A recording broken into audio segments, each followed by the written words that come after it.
Gauss की प्रमेय। आज का हमारा टॉपिक है गॉस की प्रमेय यानी गॉसेस थ्योरम। तो सबसे पहले परिभाषा देखते हैं। कहा जा रहा है कि किसी बंद पृष्ठ से गुजरने वाला वैद्युत फ्लक्स फाई ई उस पृष्ठ द्वारा परिबद्ध कुल यानी नेट आवेश Q का 1/ε0 गुना होता है। तो ये चीज़ कहा जा रहा है कि किसी बंद पृष्ठ से गुजरने वाला वैद्युत फ्लक्स फाई ई उस पृष्ठ द्वारा परिबद्ध कुल नेट आवेश Q का 1/ε0 गुना होता है। इसी पर फॉर्मूला है phi E equal to Q/ε0। Phi E equal to Q/ε0। अब इसका प्रूवमेंट देखेंगे। यहाँ से हम लिख देते हैं प्रूवमेंट। ठीक है, प्रूवमेंट यानी इसकी उपपत्ति कहाँ से हुई। उपपत्ति को देखेंगे कि फाई इक्वल टू Q/ε0 आया कैसे। हम जानते हैं कि गॉसियस थ्योरम में जो है वो हमेशा बंद पृष्ठ होना चाहिए। वो कोई भी शेप का हो उससे मतलब नहीं है, लेकिन वो हमेशा बंद ही होना चाहिए। हम जानते हैं कि यहाँ एक +Q आवेश ले लेंगे और यहाँ से R डिस्टेंस पर P पॉइंट ले लेंगे। यहाँ से बल रेखाएं गुजर रही हैं और ये छोटा सा खंड हमने काटा हुआ है और पहले छोटे से खंड से हम बड़े से खंड पर जाएंगे और उसके लिए हमें करना होता है इंटीग्रेशन। जब हम किसी छोटे खंड से बड़े खंड को प्राप्त करना चाहते हैं तब हम वहाँ करते हैं इंटीग्रेशन। तो अभी करेंगे। सो नाउ इसके बीच हमारा डी ओमेगा कोण बन रहा है। डी ओमेगा का मतलब घन कोण बन रहा है और यहाँ से बल रेखाएं गुजर रही हैं। कितनी बल रेखाएं गुजर रही हैं ये हमें नहीं पता है। यहाँ वैद्युत क्षेत्र भी उपस्थित है और डी ए वेक्टर भी यानी क्षेत्र भी अवयव क्षेत्र भी है। तो चलिए, हमने इसके पहले एक फार्मूला पढ़ लिया था, तब हम जाकर गॉसियस थ्योरम पर आते हैं और उसका फार्मूला होता है जैसे वैद्युत फ्लक्स। हम यहाँ लिखेंगे वैद्युत फ्लक्स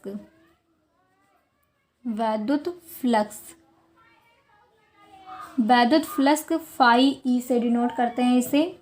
और यहाँ पर हम एक छोटा सा खंड ले रहे हैं, हमें डी फाई लेना है यानी डी फाई ई से फाई ई पर जाना है, तभी तो फाई ई Q/ε0 को प्रूव करना है। तो D phi E equal to हो जाएगा E vector dot D A vector. और हम जानते हैं कि जब कोई चीज़ A vector dot D A vector में होती है, हमने ये सदिश रूप पढ़ा हुआ था। इसका फॉर्मूला होता है कि अगर ए वेक्टर डॉट बी वेक्टर दिया रहता है तो वो ए बी कॉस थीटा हो जाता है। ये हमने क्लास 11 में पढ़ा है सदिश नामक चैप्टर में कि A vector dot B vector equal to A B cos theta होता है। अब यहाँ पर A vector dot B vector के रूप में लिखा हुआ तो हम इसको लिख सकते हैं E D A cos theta लिख सकते हैं नहीं, तो E D A cos theta हो गया। अब हम कह सकते हैं कि जो यहाँ पर थीटा कोण बन रहा है, यहाँ पर आप देखिए, यहाँ पर जो थीटा कोण बन रहा है इसके बीच यानी ई वेक्टर व डी ए वेक्टर के बीच का कोण यही है। यहाँ पर जो बन रहा है इसके बीच का कोण E D A cos theta है। ठीक है, तो हम जानते हैं कि यहाँ पर वैद्युत क्षेत्र भी दिया गया है ई वेक्टर। क्या दिया गया है? वैद्युत क्षेत्र ई वेक्टर दिया गया है। अब ई वेक्टर का फॉर्मूला हम जानते हैं कि ई वेक्टर, अब यहाँ पर ई वेक्टर हमें निकालना है तो उसका फॉर्मूला होता है यहाँ ई बराबर हमने वैद्युत क्षेत्र पहले वाले चैप्टर में पढ़ा है। वैद्युत क्षेत्र की तीव्रता 1/4 पाई ε0 डी Q/r स्क्वायर होता है। Q/r होता है equal to 1/4 pi ε0 Q/r square होता है। तो अब हम देखते हैं कि यहाँ E equal to 1/4 pi ε0 Q/r square है और यहाँ हमें D phi E equal to E D A cos theta मिला है। अब यहाँ से E का जो मान निकल कर आया है उसे हम यहाँ पर रख देंगे। ठीक है, इस वाले फॉर्मूले में हम इसको उठाकर यहाँ पर रख देंगे। तो यहाँ से क्या हो जाएगा, इसलिए d phi E equal to, अब ई के जगह पर हमें क्या रखना है 1/4 पाई ε0 Q/r स्क्वायर। तो अब हम यहाँ लिख देंगे कि 1/4 pi ε0 Q upon are square और यहाँ पर इंटू बीच में लिखा हुआ है डी ए कॉस थीटा। क्या लिखा हुआ है? D A cos theta. अब हम जानते हैं कि d A cos theta upon are square बराबर किसी के होता है, तो D A cos theta upon are square d omega के इक्वल होता है। आपने इसके पहले वाले टॉपिक में इसको आगे पढ़ लिया है। D A cos theta upon are square d omega के इक्वल होता है। तब ये देखो इसके नीचे ही आर स्क्वायर है, तब हम यहाँ से फॉर्मूला लिख सकते हैं। लिख सकते हैं कि d A cos theta upon are square equal to D omega. क्या आ जाएगा? D omega. अब हम यहाँ पर इसका मान क्यों रख रहे हैं अभी देखना इंटीग्रेशन जब होगा, क्योंकि हम छोटे पार्ट से बड़े पार्ट पर जा रहे हैं। तो D A cos theta upon are square equal to D omega होगा। तो अब हम क्या लिख सकते हैं? D phi E. D phi E equal to Q upon 4πε0, और वहाँ पर D A cos theta upon are square आया था और उसके स्थान पर हम डी ओमेगा पुट कर सकते हैं। यहाँ पर डी ओमेगा क्या करेंगे? पुट कर देंगे। अब ये हमारा छोटा सा पार्ट के लिए निकल आया। अब जब हमें बड़े पार्ट का वैद्युत फ्लक्स ज्ञात करना है, यानी कुल वैद्युत फ्लक्स निकालना है, तो कुल वैद्युत फ्लक्स के लिए यहाँ लिख लो कुल वैद्युत फ्लक्स के लिए, कुल वैद्युत फ्लक्स के लिए क्या होगा? कुल वैद्युत फ्लक्स के लिए फाई ई होगा। फाई ई होगा और फाई ई इक्वल टू हम यहाँ लिख सकते हैं phi E equal to integration. क्या लिखेंगे? Integration with close circuit d vector dot D A vector, E vector dot D A vector लिखेंगे। और यहाँ से हमें पता है कि हमने ये सूत्र लिख लिया। अब phi E equal to integration with close circuit E vector dot D A vector. अब हमें पता है कि यहाँ से हम क्या करते हैं?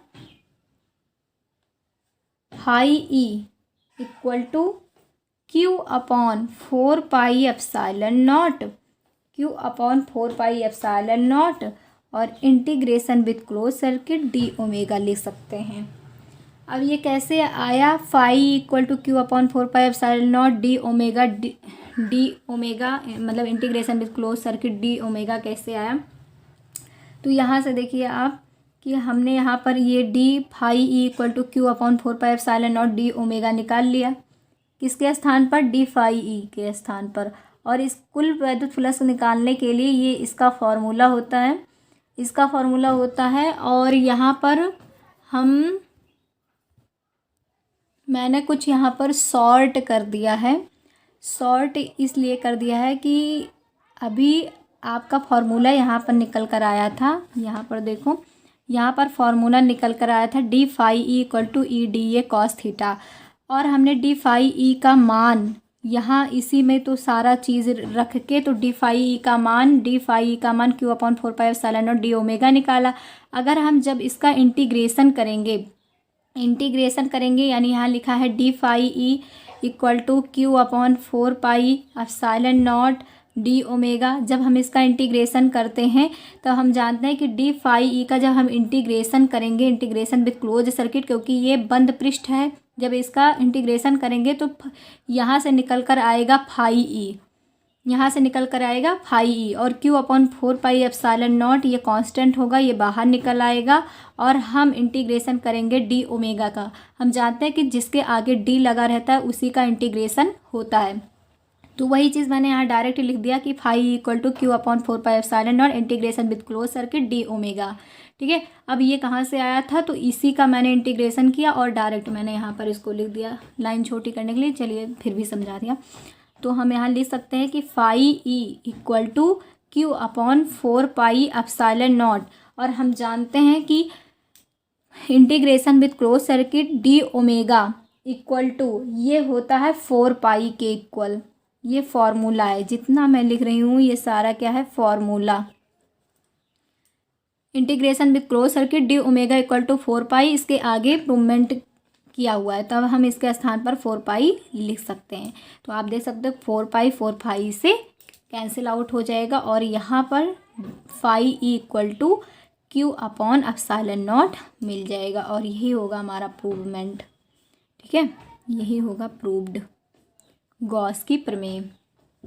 बस आपको यही ध्यान रखना है कि ई का मान हमें वहाँ उठाकर रख देना है। तो ये यहाँ तक तो समझ में आ ही गया था। हमें पता है कि d A cos theta upon are square d omega के इक्वल होता है, ये फॉर्मूला है। और आगे बताया गया था d A cos theta upon are square d omega के इक्वल होता है। फिर उसके बाद इसका इंटीग्रेशन कर देंगे। इसके बाद आप ये वाला चाहे लिख लीजिएगा, यहाँ पर मैंने डायरेक्ट कर दिया था। तो integration with close circuit d phi equal to integration with close circuit q upon 4 pi epsilon naught d omega. हम जानते हैं कि इसका इंटीग्रेशन करेंगे तो फाई निकल कर आएगा और ये इतना कांस्टेंट है, ये बाहर आ जाएगा और डी ओमेगा का हो जाएगा। और ये स्टेप कहाँ से आया था, वही चीज़ मैंने यहाँ बताया हुआ था। तो phi equal to Q upon 4 pi epsilon not integration with close circuit D omega 4 pi के इक्वल होता है। यहाँ पर मान रख देंगे तो phi equal to Q upon epsilon not, यही हमारा प्रूव्ड हो जाएगा।